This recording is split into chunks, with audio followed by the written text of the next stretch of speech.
പുരാണ കഥകൾ പറയണത് നമ്മുടെ ജീവിതമാണ്. അത് വേറിട്ടൊരു കഥയായിട്ട് ഡിസ്കസ് ചെയ്യേണ്ട കാര്യമേ ഇല്ല. ഇത് നമ്മൾ നിന്ന് പണ്ടെന്നോ അച്ഛൻ അവിടെ പഴംപുരാണം പറഞ്ഞുകൊണ്ടിരിക്കും. ഇങ്ങനെയൊന്നും പറയരുത്. പുരാണം എന്ന് പറഞ്ഞാൽ നിത്യ നൂതനമാണ്. അപ്പൊ വേദവ്യാസം പറഞ്ഞത് എൻ്റെ കാര്യമാണ്, പറഞ്ഞത്, നാട്ടുകാരുടെ കാര്യമല്ല. എന്താണ് എൻ്റെ കാര്യം എന്ന് പറഞ്ഞാൽ, ആർജവമുള്ളവൻ ആർജിക്കുന്നവൻ. നമ്മളൊക്കെ ആർജിക്കുകയാണ്, ആർജവമുള്ളവനാണ്. ആ ആർജിക്കുന്ന ആർജവമുള്ളവന്റെ പേരാണ് അർജുനൻ.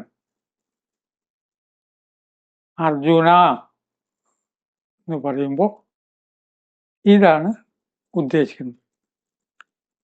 ആ മഹാഭാരത യുദ്ധമൊക്കെ ചെയ്തു. മഹാഭാരത യുദ്ധമൊക്കെ ചെയ്ത് ഒടുവിൽ ഇത്രയും കാര്യം ചെയ്തിട്ട് ഇനിയിപ്പോ വല്ലവരൊക്കെ അർജുനനെ പ്രശംസിച്ചില്ല എന്ന് പറയണില്ല. ഭാരതത്തിൽ തന്നെ അർജുനന്റെ പേരിൽ അർജുന അവാർഡൊക്കെ കൊടുക്കുന്നുണ്ട്. കുറച്ചും കൂടി സ്വകാര്യമായിട്ട് ഒരാൾ കാതിൽ വന്ന് ചോദിച്ചാലേ നമ്മൾ വാക്കൊന്ന് മാറ്റും. ഞാൻ നന്നായിട്ട് അഭിനയിക്കുന്നു വിചാരിക്കുക, സങ്കല്പമാണ്. അപ്പൊ അത് കേട്ട് താങ്ങാൻ കഴിയാത്ത ഒരാൾ പറയുക എന്തറിയും, അതൊക്കെ ആ ക്യാമറയുടെ ഗുണ, ക്യാമറാമാൻ എന്നാളാണ്, ഇയാളുടെ ഗുണമല്ല. ഇനി വേറൊന്ന് നല്ല പഠനം കഴിച്ച സ്ക്രിപ്റ്റ് നന്നായി, ആ ഭാഗത്തൊക്കെ ആരഭിനയിച്ചാലും നേരെയാവും. സ്ക്രിപ്റ്റ് നല്ല സ്ക്രിപ്റ്റായിരുന്നു. ഈ കണ്ട പണിയൊക്കെ എടുത്തിട്ട് അർജുനന് വല്ല ഗുണം ഉണ്ടായോ ചോദിച്ചാൽ, എന്നോട് സ്വകാര്യമായിട്ട് ആരെങ്കിലും ചോദിക്കാണ്ടല്ല അർജുനെ ചെയ്ത് ഞാൻ പറയാ അർജുനന് നല്ല കൃഷ്ണനാണ് അതിന്റെ പുറകിൽ. മഹാഭാരത കഥയിൽ സകലയത്തിന്റെ പിന്നിൽ കൃഷ്ണൻ വിചാരിച്ചേ നടന്നിട്ടുള്ളൂ. അർജുനനൊക്കെ ഭയങ്കരമായിട്ട് അധ്വാനിച്ചു. അതിപ്പോ ഭീമസേനും അധ്വാനിച്ചിട്ടുണ്ട്, എല്ലാവരും അധ്വാനിച്ചു. കുറച്ചുകൂടി ഒന്ന് രണ്ടാമത് ചോദ്യം ചോദിച്ചാൽ പേരാർക്കറിയോ? കൃഷ്ണനാണ്. ആ യുദ്ധം ചെയ്യാൻ നിശ്ചയിച്ചു കൃഷ്ണൻ. കുറച്ച് വൈക്ലഭ്യം വന്നപ്പോൾ കൃഷ്ണൻ പറഞ്ഞു, ഗീത ഉപദേശിച്ചു, പിന്നിൽ കൃഷ്ണനാണ്. ഈ കളി മുഴുവൻ നടത്തിയത് കൃഷ്ണൻ. പണിയെടുത്ത ആരാ? പുള്ളിയിങ്ങനെ ചിരിക്കും, എന്ത് പറഞ്ഞാലും ചിരിക്കും. കൃഷ്ണനെ ചീത്ത പറഞ്ഞാലും കൃഷ്ണൻ അവിടുന്ന് ചിരിക്കും.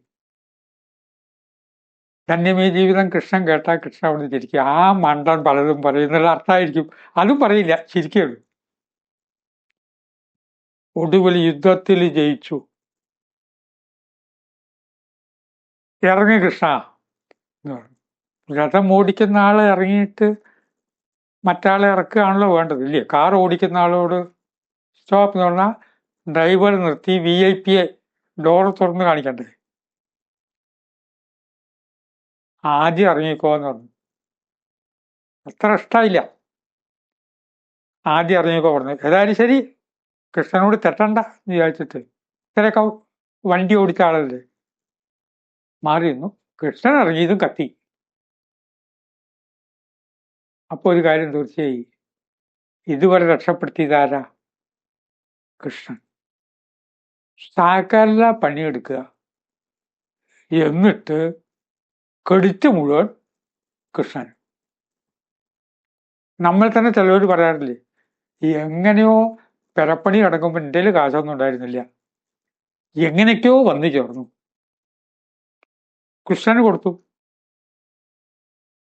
എഴുതുമ്പോൾ അങ്ങനെയൊന്നും വിചാരിച്ചില്ല, പിന്നെ എഴുതിയപ്പോ ഒക്കെ നന്നായി, അതെന്തോ ക്രെഡിറ്റ് കൃഷ്ണൻ. അപ്പൊ അർജുനന് തോന്നി, ആളുകൾ നമ്മളിങ്ങനെ പണിയെടുക്കുക, എന്നിട്ട് ക്രെഡിറ്റ് കൃഷ്ണന്. ഇത് കുറച്ച് കഷ്ടമല്ലേ എന്നൊരു ചോദ്യം അർജുനനിൽ ഉണ്ടായി. ഇത് ഉണ്ടായോ ഇല്ലയോ എന്നല്ല ചോദ്യം, കവിതാത്മകമായിട്ടുള്ള ഏത് കാര്യവും നമുക്ക് എന്ത് ഗുണം തരുന്നു എന്നാണ് ചോദ്യം. അല്ലാണ്ട് ഇപ്പൊ അർജുനൻ ചോദിക്കുന്നപ്പോ കണ്ടവരുണ്ടോ? നാരദ മഹർഷി ഒന്നുകൂടി ഒരു സംശയമുണ്ട്. ഞാൻ ഇങ്ങനെയൊക്കെ പണിയെടുത്തിട്ട് കൃഷ്ണനാണ് കെടുത്ത് പോണത്, അങ്ങനെയൊക്കെ ചോദിച്ചിട്ടുണ്ടാവുമല്ലോ. അതല്ല ചോദ്യം. അപ്പൊ നാരദ മഹർഷി ഒരു മറുപടി പറഞ്ഞു, നമ്മൾ എന്ത് പണിയെടുത്താലും അതിൻ്റെ ക്രെഡിറ്റ് യൂണിവേഴ്സൽ ട്രൂത്തിന്, കോസ്മിക് പവറിനാണ് പോവുക. ആ ദൈവം ആരോഗ്യം തന്നുകൊണ്ടാണ് ഇതൊക്കെ ചെയ്തത്. ആ അനുഗ്രഹം ഉണ്ടായിട്ടാണ് ഇങ്ങനെ നന്നായിട്ട് നൃത്തം ചെയ്തത്. ഈ ഓർമ്മശക്തി നിലനിൽക്കുന്നത് ദൈവമേ അവിടുത്തെ കാരുണ്യം ഉണ്ടായതുകൊണ്ട്. അപ്പൊ ഇതിന്റെ മുഴുവൻ ക്രെഡിറ്റ് ആർക്ക് പോയി? യശസ് മുഴുവൻ പാർക്കാ? കൃഷ്ണന്. ഓ, വീട് എങ്ങനെയോ വെച്ചു, ഞാനും അല്ലാട്ടോ പറഞ്ഞൊരാള്. യശസ് പോയി. യശസ് പോവാൻ കാരണം എന്താന്ന് ചോദിച്ചു നാരദൻ. യശസ് മുഴുവൻ കൃഷ്ണനാവാൻ കാരണം എന്താ? നമ്മൾ ചെയ്ത പല കാര്യത്തിൻ്റെ യശസ് പാർക്ക. യശസ് കൃഷ്ണന് പോണു, ഇല്ലെങ്കിൽ എന്നും ഇത് ചെയ്യാൻ പറ്റണ്ടേ?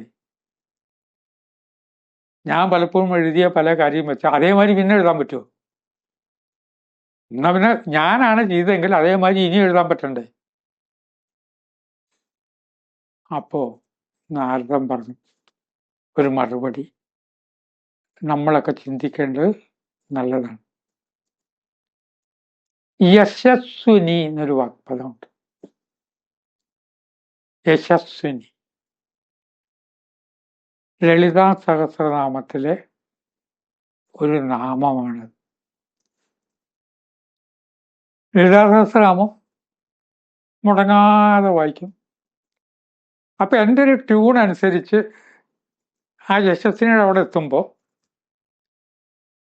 ആ യശസ്വിനി ഒന്ന് മാറിക്കുക അതിൻ്റെ ട്യൂൺ അനുസരിച്ച്. ആ യശസ്വിനി പരാശക്തിയാണ്. യശസ്, കീർത്തി, ഇത് പരാശക്തിക്കേ ഉള്ളൂ, നമുക്കില്ല. ഈ ഭൂമിയിൽ ആർക്കും യശസ്സില്ല.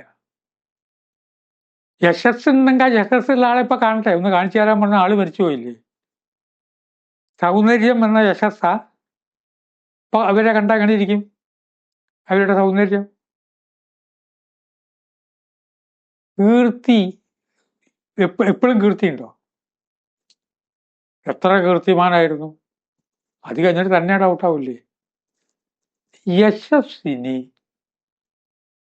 ലക്ഷ്മി, ലക്ഷ്യസ്ഥാനത്ത് എത്തിക്കുന്ന എനർജി, അത് കൃഷ്ണന്റെ പത്നിയാണ് എന്ന് പറഞ്ഞാൽ കാരണം അതിൻ്റെ കൂടെയാണ് നിൽക്കുക. യശസ്വിനി കൃഷ്ണന്റെ പത്നിയാണ്, അല്ലാതെ യശസ് കിട്ടില്ല. ആ കൃഷ്ണനെ ഒഴിവാക്കി യശസ്വിനി അങ്ങോട്ട് പിടിച്ചുകൊണ്ടുവരാൻ ശ്രമിച്ചു രാവണൻ. ഇതാണ് രാമായണ കഥ. രാമായണ കഥയുടെ ചുരുക്കം അതാണ്. ഈ യശസ്വിനി നമ്മുടെ കൂടെ വരണമെങ്കിൽ ക്യാരക്ടർ ഉണ്ടാവണം. യൂണിവേഴ്സൽ ട്രൂത്ത് നമ്മുടെ കൂടെ ഉണ്ടാവണം. അപ്പൊ യശസ്വിനി വരും. ഞാൻ ഏറ്റവും തവണ പോകുന്ന ദേവാലയം, കാര്യമായിട്ടൊരു ദേവാലയത്തിലെ പോകും, മൂകാംബിക. അവിടെ നിൽക്കുന്ന ഒരു പ്രത്യേക സ്ഥലം ഉണ്ട്. കാളി, ലക്ഷ്മി, സരസ്വതി മൂന്നും ശക്തികളും കൂടി ചേർന്നാണ് മൂകാംബിക. കാളിയുണ്ട്, ഭദ്രത, നമ്മളെ രക്ഷിക്കുന്ന ഭദ്രത. ലക്ഷ്മി, ലക്ഷ്യസ്ഥാനത്ത് നമ്മളെ എത്തിക്കുന്ന എനർജി. നമ്മളൊരു കാറാണെങ്കിൽ പെട്രോൾ. സരസ്വതി, സാരസ്വതം, ഒഴുക്ക്, ഒഴുകി വരുന്നതാണ്. ഞാനിത് സംസാരിക്കുമ്പോൾ എവിടെ നിന്നോ ഒഴുകി വരുന്ന ശക്തിവിശേഷം. ഇത് ലക്ഷ്മിയുടെ ക്യാരക്ടറാണ് യശസ്. ലക്ഷ്മിയുടെ കളറ് ചുവപ്പ്. ചുവപ്പ് വളരെ അംഗീകരിക്കേണ്ട ആത്മീയമായ ഔന്നത്യത്തിൻ്റെ നിറമാണ് ചുവപ്പ്. യശസ്വിനിയാണ്. യശസ്വിനി കൃഷ്ണന്റെ കൂടെയാണ്. നാരദൻ പറഞ്ഞു കൊടുത്തതിൻ്റെ ഡീപ്പായിട്ടുള്ള അർത്ഥങ്ങൾ ഇങ്ങനെ ചിന്തിച്ചുകൊണ്ടിരിക്കും. എന്നെ സംബന്ധിച്ചിടത്തോളം കറണ്ട് പോയാലും എനിക്ക് വലിയ വിഷമമൊന്നുമില്ല. ഞാൻ എൻ്റെ മുറിയിലിരിക്കും, വാലൊക്കെ അടച്ചിരിക്കുക, എനിക്ക് ഫാൻ വേണമെന്നൊന്നുമില്ല. കുറേ കഴിയുമ്പോൾ എമർജൻസി ലൈറ്റ് ഇട്ടുണ്ട്, അത് എടുക്കാനായിട്ട് വൈഫ് വരെ ഇരുട്ടത്തിരിക്കണ്ടോ. ഞാൻ വിചാരിച്ചു പുറത്താണെന്ന് വിചാരിച്ചു.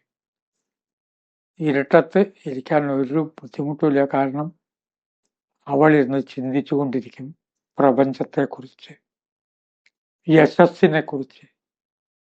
യശസ്വിനി, അതിൻ്റെ അർത്ഥതലങ്ങൾ. ഇത് നമുക്ക് മനസ്സിലാക്കി തരാൻ വന്ന വാഹനങ്ങൾ മാത്രമാണ് ഈ കഥകൾ. കഥകൾ എന്ന് പറഞ്ഞാൽ എന്താ? ഒരു കാര്യത്തെ കഥാരൂപത്തിൽ പറയുകയാണ്. അതങ്ങനെ റിയലിസ്റ്റിക് കഥകളുടെ രീതിയല്ല അത്. നാരദൻ പറഞ്ഞു, അർജുന, നീ എത്ര പണിയെടുത്താലും കീർത്തി കൃഷ്ണനാണ് വരിക. കാരണം കൃഷ്ണന്റെ സഹധർമ്മിണിയാണ് യശസ്വിനി.